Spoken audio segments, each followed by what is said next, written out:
नमस्कार विद्यार्थी मित्रांनो, तुमचं स्वागत आहे आपल्या आवडत्या यूट्यूब चॅनलवरती, ज्याचं नाव आहे exploring physics by Sagar Ringe. आजच्या लेक्चरमध्ये आपण अतिशय महत्त्वाचा पॉईंट डिस्कस करणार आहे, that is a Melde's experiment.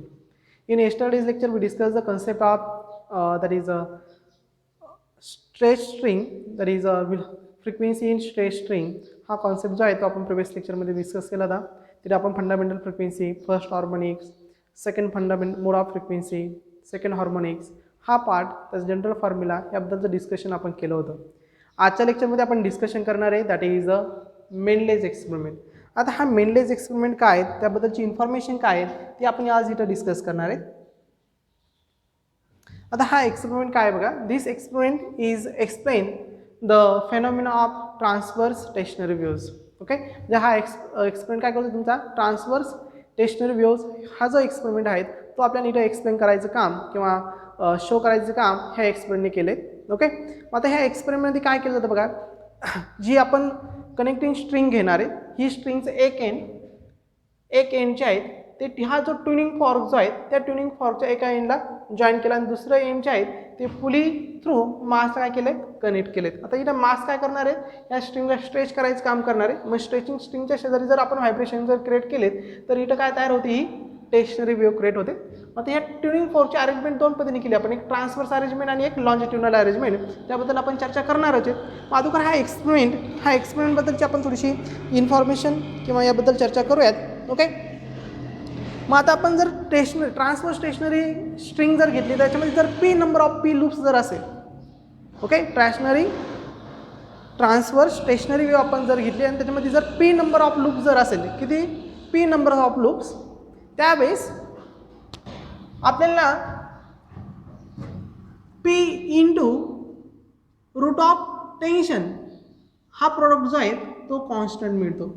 That is number of loop is inversely proportional the root of tension. म्हणजे तुमचं टेन्शन जर मिनिमम झालं तर मॅक्झिमम तुम्हाला काय मिळेल, लूप. आणि तुमचे जर टेन्शन मॅक्झिमम जर असेल तर तुम्हाला इथे काय मिळेल, मिनिमम लूप मिळेल. Okay, so this is a Melde's equation असं म्हटलं जातं. That is equation of Melde's experiment. So we can written as that implies P1 upon P2 is equal to under root T2 upon T1. Under root T2 upon T1. So this is the phenomena of, this is the equation of Mendel's. This is Mendel's equation of Mendel's experiment. Equation of Mendel's experiment. Mendel's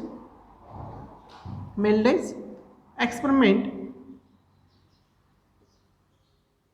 for stationary waves. मग actually आपण आता हा phenomena जो आहे तो इथं आपण बघूयात. तर इथं सुरुवातीलाच म्हटलं बघा, arrangement of connecting string with the tuning fork. मग आता हा ट्युनिंग फॉर्क आहे, हा आपण फ्रिक्वेन्सी क्रिएट करणार आहे आणि इथं जी थ्रेड जी आपण यूज केलीत किंवा जी स्ट्रिंग यूज केलीत, ओके, ही स्ट्रिंगमध्ये सुद्धा काय होणार आहे, फ्रिक्वेन्सी क्रिएट होणार आहे. मग आता ज्यावेळेस आपण पहिलं इथं ट्रान्सवर्स अरेंजमेंट बघितली, या ट्रान्सवर्स अरेंजमेंटमध्ये काय केलं आपण, जे व्हायब्रेशन आहे स्ट्रिंगचे, ट्युनिंग फॉर्कचे, this vibration is perpendicular to the string. Okay, मग पहिल्या केसमध्ये आपण इथं म्हणणार the vibration of tuning fork, the vibration of tuning fork is right angle किंवा परपेंडिक्युलर म्हटलं तरी चालेल, right angle to the thread किंवा स्ट्रिंग म्हटलं तरी चालेल, टू द स्ट्रिंग. आता आपल्याला माहिती आहे, काय माहिती आहे बघा, मी एक लूप घेतो. Suppose this is a loop. आपण हा सिंगल लूप जर घेतला, ओके, मग ह्या स्ट्रिंगची लेंथ एल होती आणि इथं लूप तिची वेवलेंथ ही λ/2 आहे. किती वेवलेंथ आहे, λ/2. इथं नंबर ऑफ लूप किती आहेत, p is equal to 1. Number of loop किती, p इज इक्वल टू 1. आता आपण जर इथं व्हेलॉसिटी जर फाइंड आउट जर केली तर व्हेलॉसिटीचा फॉर्म्युला आहे v is equal to n lambda. Okay, v is equal to n lambda. मग फ्रिक्वेन्सी मिळेल तुम्हाला v अपॉन लॅम्बडा. फ्रिक्वेन्सी काय मिळेल, v अपॉन लॅम्बडा. v, आता इथं आपण लॅम्बडा जर बघितलं तर लॅम्बडा काय आपला, λ/2 इज इक्वल टू l.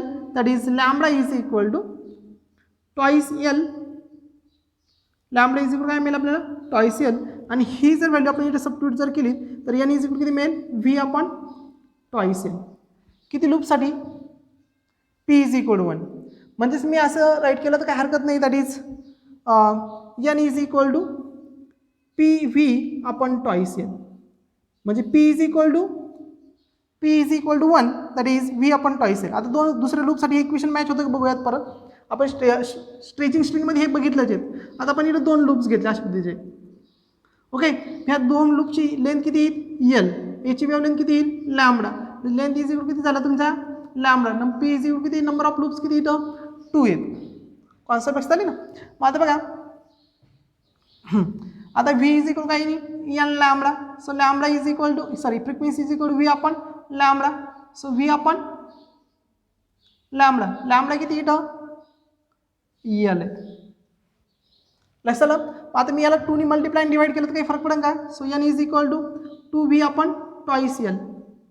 आता 2 नंबर ऑफ लूप्स घेतली तर that is P V upon twice L म्हणजे पी इज इक्वल टू मी 2 जर सबस्टिट्यूट केला तर मला काय मिळेल 2 लूपची फ्रिक्वेन्सी मिळेल P is equal to 2 so 2 get cancel V upon L ही फ्रिक्वेन्सी मिळेल.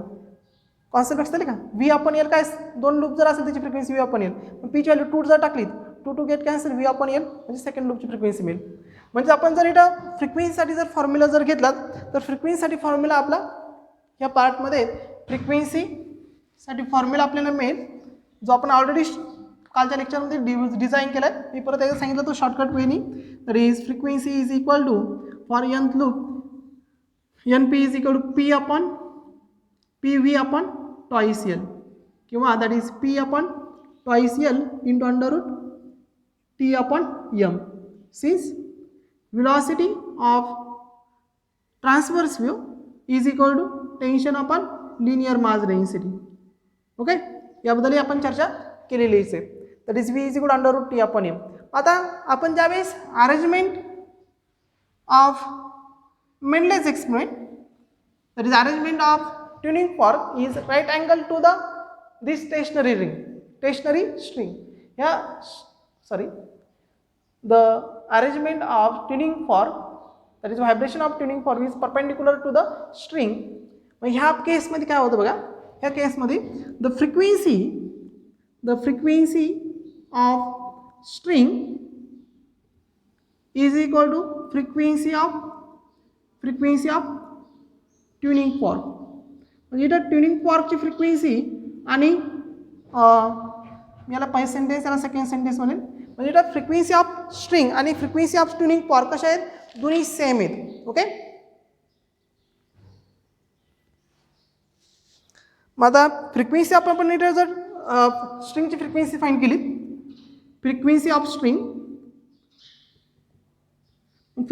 स्ट्रिंग आपल्याला इथं मिळेल that is N is equal to V P upon twice L that is किंवा पी व्ही लक्षात ना हा फॉर्म्युला आपण इथे यूज करला कशा पद्धतीने डिझाईन केला तो लक्षात आलाच असेल P V upon twice L that is P upon twice L into under root T upon M आणि मग आपण इथं जर असं म्हणलं L T and M are constant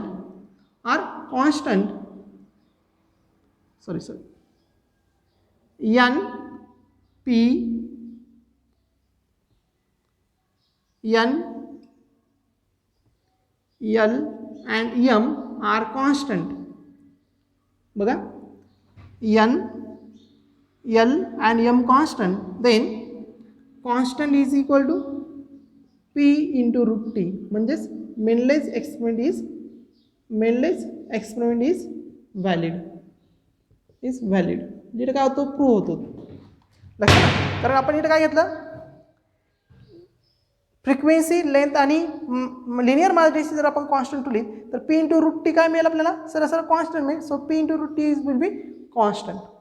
this is the arrangement of tuning fork. Vibration of tuning fork is perpendicular to the string.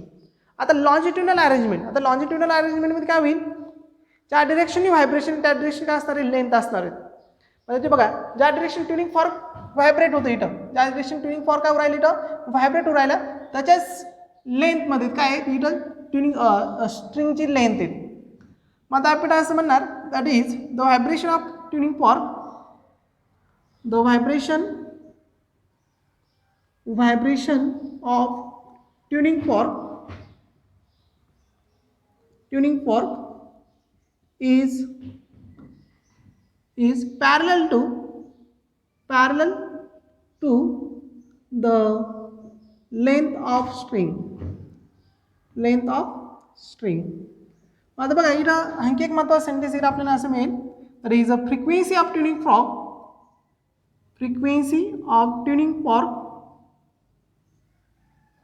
fork is equal to 2 times the frequency of string. इथं बघा frequency of tuning fork ही कशी आहे, 2 times the frequency of string किंवा thread आहे. मग आता इथं आपण जर ट्युनिंग फॉर्कची फ्रिक्वेन्सी जर कॅल्क्युलेट जर केली, ओके, किंवा आपल्याला स्ट्रिंगची फ्रिक्वेन्सी माहिती आहे, स्ट्रिंगची फ्रिक्वेन्सी आपल्याला इथे मिळेल फ्रिक्वेन्सी ऑफ स्ट्रिंग असं जर म्हटलं आपण, तर frequency of string that is n is equal to p upon twice l under root t upon m, that is p into v upon twice l, म्हणजे व्हीची व्हॅल्यू टाकली under root t upon m. आता ही झाली frequency of string, yes म्हणतो मी. मग frequency of tuning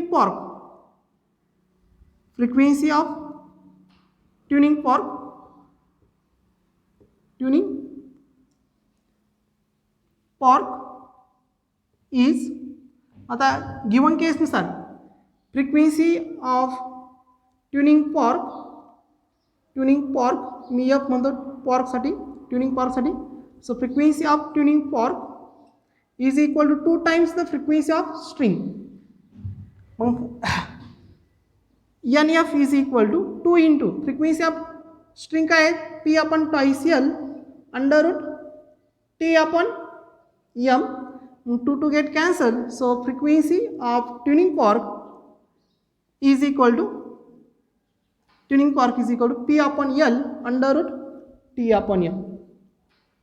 okay, आणि परत इथं जर आपण L आणि M जर कॉन्स्टंट ठेवले आणि frequency constant, if N L M are constant then P into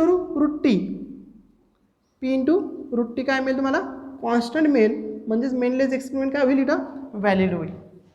म्हणजे ह्या एक्सपेरिमेंट आपल्याला काय लक्षात ठेवायचं आहे, तर ज्यावेळेस आपण ट्युनिंग फॉर्कचा यूज करून स्ट्रिंगमध्ये ट्रान्सव्हर्स टेक्स्चर वेव्ह क्रिएट करणार आहे, त्याच्यामध्ये 2 टाईप्समध्ये आपल्याला ट्रान्सफर वेव्ह मिळेल, एक लॉन्जिट्युनल आणि एक ट्रान्सव्हर्स.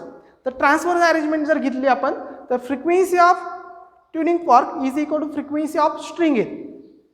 आणि ती जर आपण लॉन्जिट्युनल अरेंजमेंट जर घेतली, तर लॉन्जिट्युनल अरेंजमेंटमध्ये काय होतं, frequency of tuning fork is 2 times the frequency of string. आता फ्रिक्वेन्सी ऑफ स्ट्रिंग कुठं काय कॅल्क्युलेट केलेली आपण, स्टँडिंग वेव्हजमध्ये कालच्या लेक्चरमध्ये. ओके, मग तेच इक्वेशन घेतलं आणि त्यानुसार काय केली, ट्युनिंग फॉर्कची फ्रिक्वेन्सी कॅल्क्युलेट केली. तर ट्युनिंग फॉर्कची फ्रिक्वेन्सी आपल्याला मिळाली, that is N F is equal to, second केसमध्ये ट्युनिंग फॉर्कची frequency N F is equal किती मिळाली आपल्याला, that is P upon L under root T upon M. आणि फ्रिक्वेन्सी ऑफ स्ट्रिंग किती आहेत, P upon twice L under root T upon M, कुठं लॉन्जिट्युनलमध्ये. म्हणजे ह्या केसवर तुम्हाला न्यूमेरिकल जर विचारला तर तुमच्या लक्षात आलं पाहिजे की तिथं ट्युनिंग फॉर्कची अरेंजमेंट कशी आहे. ट्युनिंग फॉर्कची जर अरेंजमेंट लेंथला जर परपेंडिक्युलर जर असेल, तर ट्युनिंग फॉर्कची फ्रिक्वेन्सी आणि स्ट्रिंगची फ्रिक्वेन्सी तर चेंज होत नाही. म्हणजे सिंपल वेने काय करतो, ट्युनिंग फॉर्कची फ्रिक्वेन्सी कॅल्क्युलेट करतो. मग जर अरेंजमेंट ऑफ स्ट्रिंग आणि ट्युनिंग फॉर्क हे कोणाला जर परपेंडिक्युलर जर असेल, म्हणजे ट्युनिंग फॉर्कची व्हायब्रेशनची डिरेक्शन लेंथ ऑफ स्ट्रिंगला जर परपेंडिक्युलर जर असेल, तर no change in frequency of tuning fork and string. पण ती जर पॅरलल असेल, म्हणजे लॉन्जिट्युनल अरेंजमेंट, ओके, पॅरलल असेल म्हणजे vibration of tuning fork is parallel to the direction of length of string, then the frequency of tuning fork is 2 times the frequency of string. मग frequency of स्ट्रिंगचा कसा असतो तो 2 times, म्हणजे जेव्हा frequency of string this one आणि this is the frequency of tuning fork. So this is the idea about the Melde's experiment. तर आता बघा आपण सोनोमीटर हा एक्सपेरिमेंट एक्सप्लेन करूयात. सोनोमीटर, तर सोनोमीटर सिंपल अरेंजमेंट दिली. हे तुमचं सोनोमीटर ॲपरेटस आहे. या ॲपरेटसमध्ये हे 2 नाईफ वेजेस आहे. ह्या दोन नाही पेजेसवरती आपण ही स्ट्रिंग जॉईन केली आणि ह्या स्ट्रिंगला आपण स्ट्रेच केलं. एक एंड इथं फिक्स आहे बॉक्सवरती आणि दुसरं एंड जे आहे त्याला आपण मास जॉईन केलं. म्हणजे इथं स्ट्रिंगवरती काय तयार झालं, tension is equal to weight, that is mass of this mass arrange mass into G. Okay. आता आपल्याला आपण इथं असं ॲझम करूयात, द लेंथ ऑफ यस म्हणून द लेंथ ऑफ स्ट्रिंग आपण इथे जी स्ट्रिंग यूज करतो त्याची लेंथ आपण एल घेतली. The length of string is use that is L. नंतर small M be the linear मास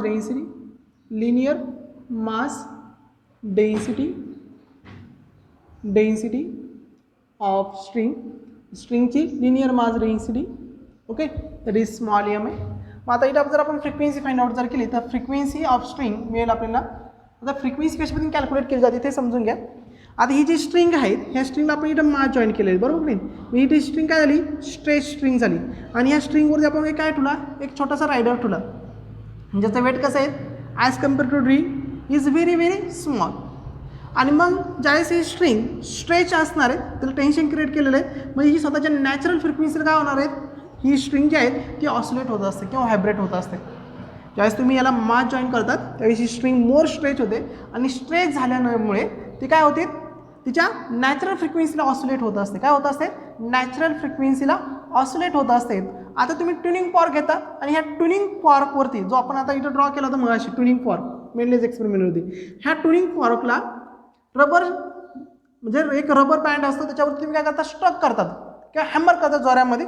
अशा ते हॅमर केल्यानंतर हा ट्युनिंग फॉर्क आणि त्याची हे ट्युनिंग फॉर्क व्हायब्रेट व्हायला स्टार्ट होतात. मग व्हायब्रेट झाल्यानंतर हा व्हायब्रेटिंग स्ट्रिंग फॉर्क ज्यावेळेस तुम्ही ह्या स्ट्रिंग जवळ नेतात त्यावेळेस ह्या ट्युनिंग फॉर्कची फ्रिक्वेन्सी आणि इथली नॅचरल फ्रिक्वेन्सी ज्यावेळेस मॅच होईल त्यावेळेस हा रायडर काय होतो, खाली पडतो. ओके, रायडर खाली पडतो. कॉन्सेप्ट लक्षात आली का, कॉन्सेप्ट लक्षात आली तुमच्या.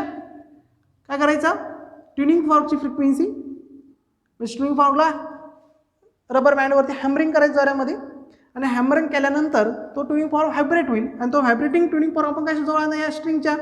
आता स्ट्रिंग स्वतःच्या नॅचरल फ्रिक्वेन्सीला काय राहिली तर ऑसिलेट होते आणि तिची फ्रिक्वेन्सी आणि या ट्युनिंग फ्रिक्वेन्सी मॅच झाली तर रेझोनन्स क्रिएट होतो. रेझोनन्स म्हणजे एका पर्टिक्युलर पॉईंटला मॅक्झिमम फ्रिक्वेन्सी क्रिएट होते आणि याचं ऑसिलेशन काय होतं, लार्ज होतं. आणि लार्ज ऑसिलेशन झाल्यानंतर तो लार्ज पार्टमध्ये व्हायब्रेट व्हायला लागला की हा जो रायडर जो आहे तो काय होतो, खाली डाऊन पडतो, खाली पडतो. ओके, दॅट फ्रिक्वेन्सी, मग ती फ्रिक्वेन्सी आपण कॅल्क्युलेट करतो and this frequency can be calculated by using sonometer experiment, that is n is equal to 1 upon twice L under root T upon M. This is a formula. Okay, n is equal to 1 upon twice L under root T upon M. आता M काय आहे, linear mass density. L is equal to linear mass density, that is small m. Small m is a linear mass density is equal to capital M, mass of wire to the length of wire. Mass formula, that is density into volume. Okay, density is equal to mass upon volume. So rho upon into V upon L, where rho is the density of wire, wire ची काय rho density and V is the volume of wire. V is volume of wire. V काय volume of wire आहे. So we know, तुम्हाला माहिती आहे काय, volume is equal to area into length. आता ह्या व्हॅल्यू फॉर्म्युला इथं सबस्टिट्यूट केला. So mass small M is equal to होईल, डेन्सिटी इंटू व्हॅल्यूम. व्हॅल्यूम काय, area into length upon length. So length get cancel. So rho into याचा cross section area घेतला वायरचा, cross section area is pi R square upon काहीच नाही, L cancel झाली. So finally we can written as m is equal to pi r square into rho, where r is the radius of string. आपण जी string use केली होती त्या स्ट्रिंगची radius आहे काय, स्मॉल आर. मग आता तुम्हाला फ्रिक्वेन्सीचा परत फॉर्म्युला रिराईट करता येईल. The formula of frequency, so n is equal to 1 upon twice L under root T upon pi R square into rho. अशा पद्धतीने तुम्ही फॉर्म्युला इथं रिराईट करू शकतात. Okay, so this is a formula of frequency. Got it. मग आता याच्यानुसार आपण एक कॉन्सेप्ट इथं डिस्कस करतो, that is a law of string. कोणती? Law of string. Law of string.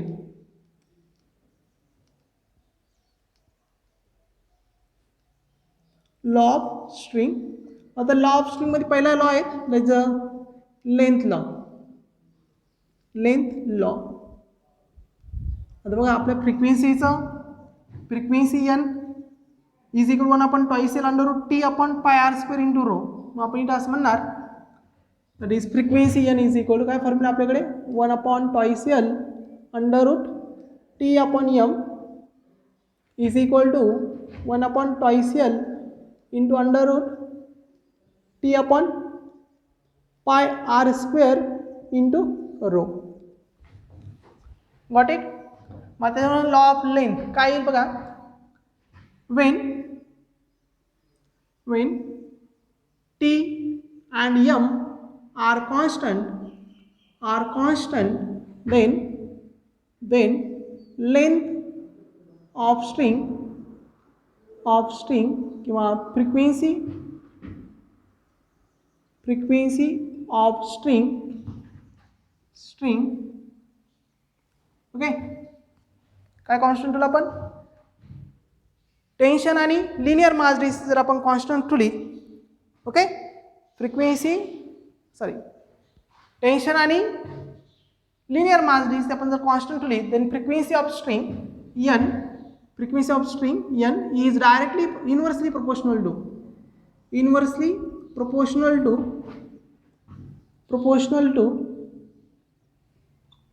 the length. बरोबर की नाही? बघा इथं यामध्ये टी आपण एम कॉन्स्टंट ठेवलं तर N is inversely proportional to L. That is N is inversely proportional to L.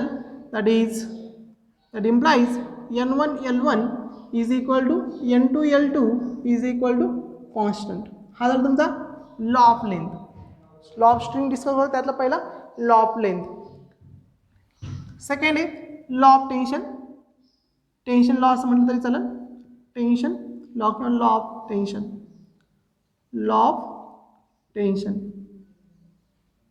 The law of tension म्हणजे काय बघा. Frequency of string n is directly proportional to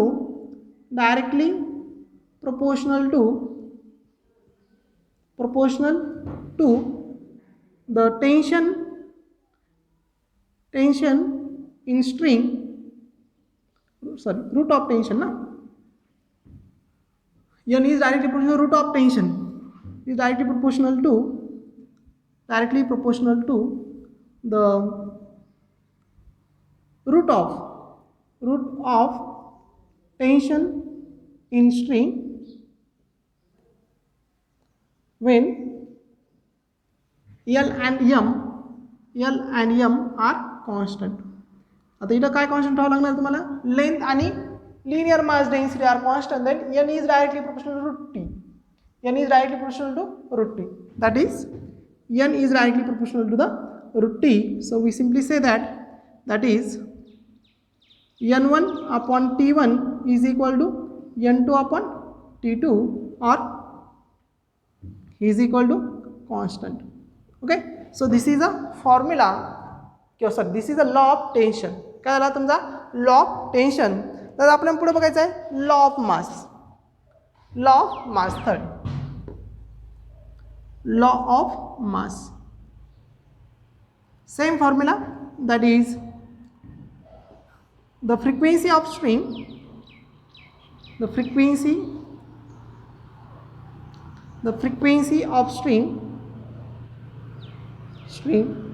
is inversely proportional to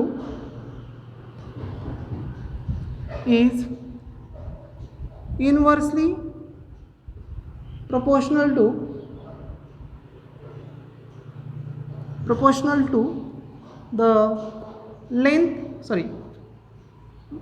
inversely proportional to the root of mass किंवा linear mass density, root of linear mass density when कधी पण when कोण असलेला आता इथं L and root T are constant. Okay, आता हे कसं राईट करू शकतो मग आपण, that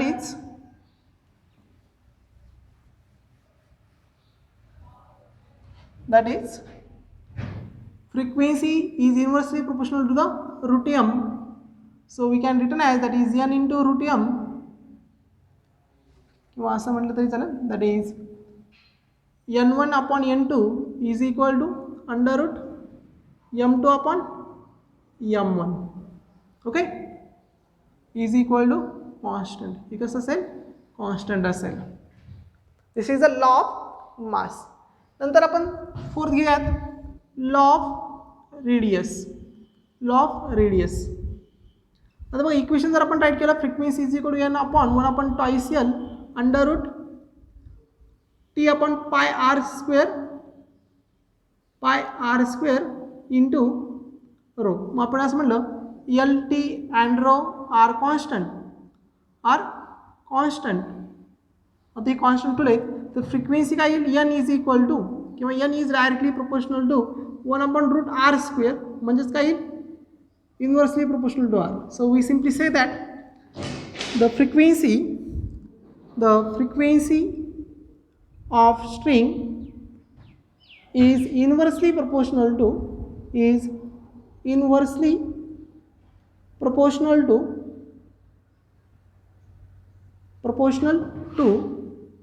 the radius of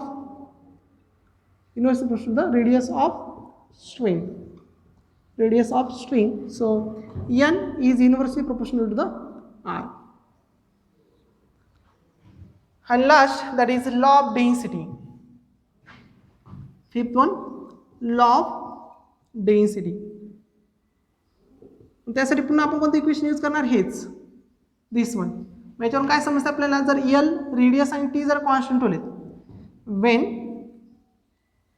L T and R constant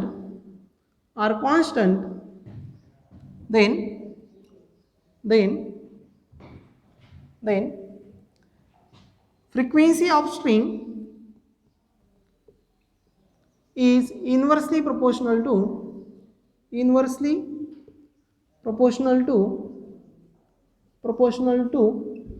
the root of density.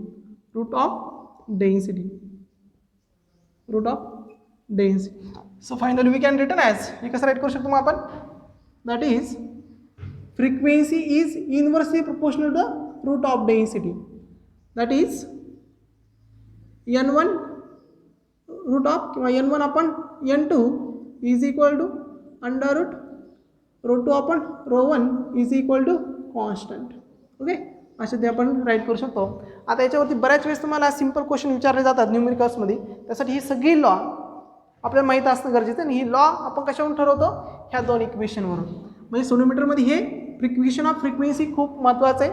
हे जर तुम्हाला नोन असेल तर तुम्ही इझिली काय करू शकतात, याच्यावरचे प्रॉब्लेम सॉल्व्ह करू शकतात. आता आजचं लेक्चर आपण इंटरेस्ट थांबवतो आहे. आजच्या लेक्चरमध्ये आपण काय डिस्कस केलं, तर मेनलेज एक्सपेरिमेंट आणि सोनोमीटर. तर लेक्चर तुम्हाला आवडलं असेल तर आपल्या व्हिडिओला लाईक करा आणि चॅनलला सबस्क्राईब करायला विसरू नका आणि इतर मित्रांनाही शेअर करा. थँक्यू.